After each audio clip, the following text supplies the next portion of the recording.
안녕하세요, 닥터CL입니다. 이번 시간에는 볼살을 줄이는 법에 대해서 말씀드리도록 하겠습니다.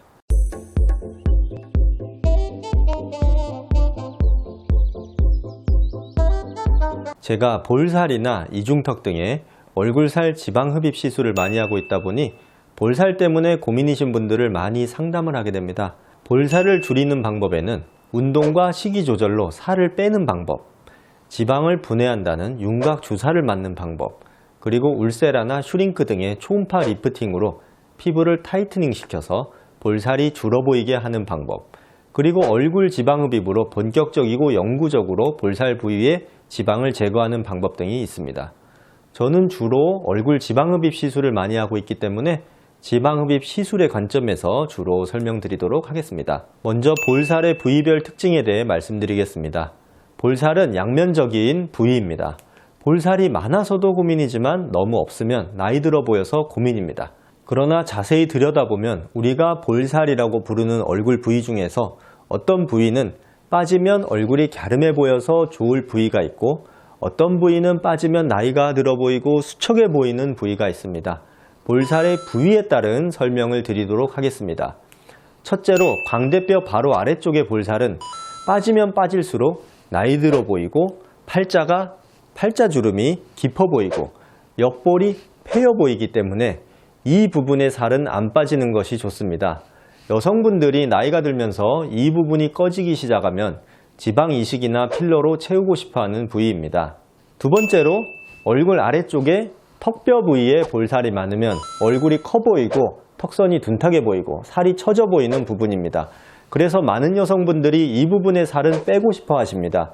따라서 우리가 볼살을 뺀다고 말할 때는 얼굴 아래쪽에 턱뼈 라인 부위에 볼살을 빼는 것을 주로 이야기하게 됩니다. 세 번째로 팔자주름 바깥쪽에 앞광대 부위에 볼로 간 부위도 볼살이라고 부르는 경우도 많습니다. 이 부위의 통일된 의학적 명칭은 없습니다.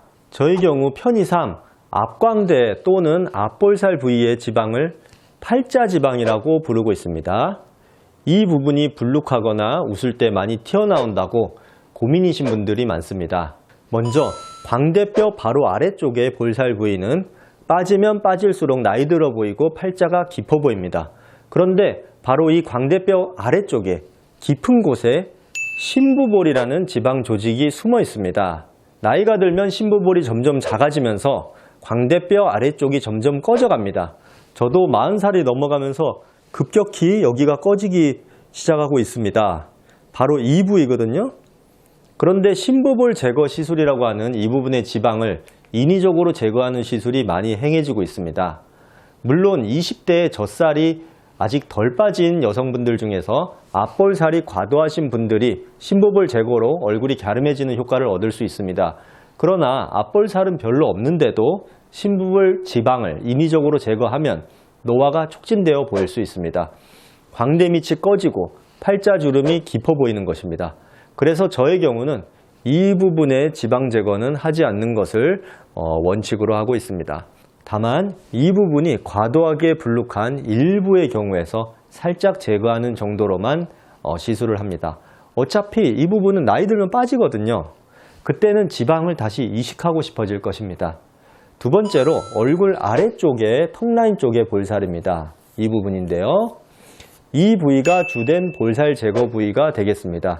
볼살 제거 시술로 효과가 좋은 경우는 첫 번째, 볼살 부위 피하 지방이 많으면서 턱뼈의 폭이 좁은 경우입니다. 즉, 얼굴에서 뼈보다 지방의 비중이 큰 경우입니다.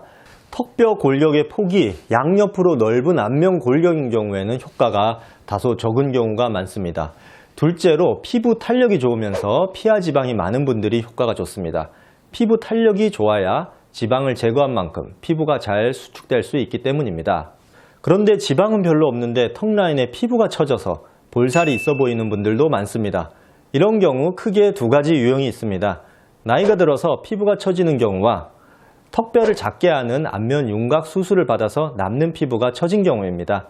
지방량은 적은데 피부가 처진 경우에는 남아있는 소량의 지방을 억지로 제거하기보다는 리프팅 시술을 받는 것이 좋겠습니다.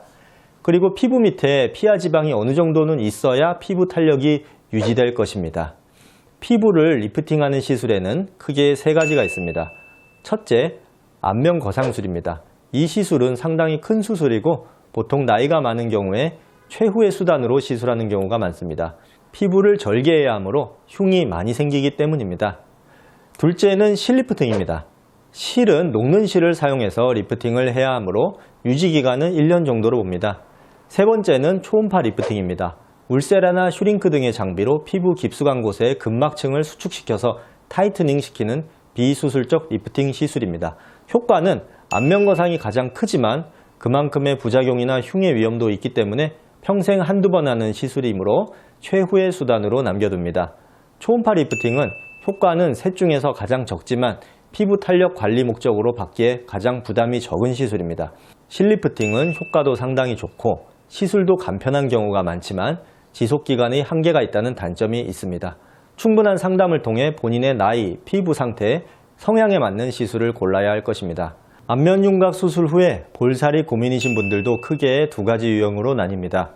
피하 지방은 별로 없는데 수술로 인해 턱뼈가 작아져서 피부가 처진 경우와 피하 지방이 많은 경우입니다. 피하 지방이 많은 유형은 위험을 무릅쓰고 힘들게 윤곽 수술을 했음에도 불구하고 효과가 적다고 하시는 경우가 많습니다. 이런 경우는 지방을 제거하면 비로소 뼈 수술에 의한 효과가 나타나기도 합니다.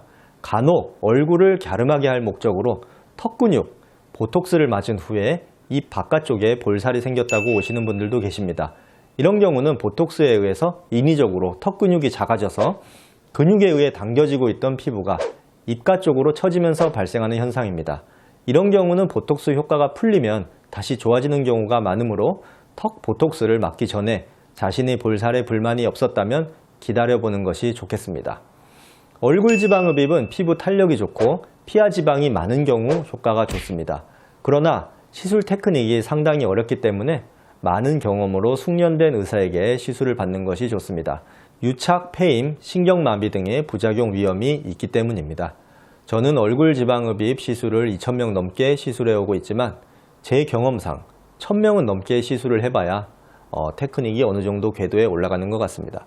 또한 피부 두께와 탄력을 유지시키고 폐임 등의 부작용 없이 시술하려면 진피층 아래쪽 깊숙한 곳에 심층 지방을 제거하는 것이 원칙입니다.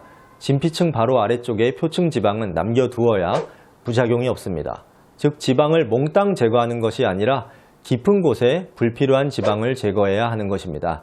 물론 볼살을 무조건 지방 흡입으로 빼야 하는 것은 아닙니다.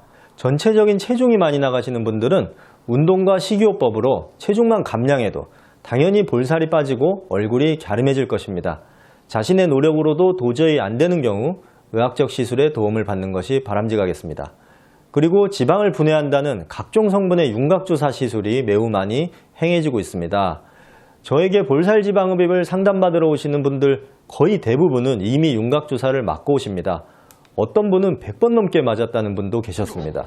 그런데 다들 효과가 없다고 해서 오십니다. 100번 맞은 분을 지방 흡입을 해보니 피부 아래쪽에 지방이 그대로 다 있습니다. 그런데 효과가 적은데 왜 이렇게 많이 맞으셨냐고 물어보면 일시적인 효과는 나와서 끊지를 못한다는 답변을 듣게 됩니다. 윤곽주사를 몇 번 맞아보고 효과에 만족이 안 되면 반복적으로 맞지 말고 차라리 운동이나 식이요법으로 빼는 것이 나을 것입니다. 만약 영구적 지방 제거를 원한다면 지방흡입 시술도 고려해 볼 수 있겠습니다. 이번 시간에는 볼살 빼는 법에 대해서 말씀드렸습니다. 만약 볼살 지방흡입 시술을 생각하신다면 이 시술은 결코 간단한 시술이 아니므로 경험 많은 의사에게 충분한 상담을 받으시기 바랍니다. 감사합니다.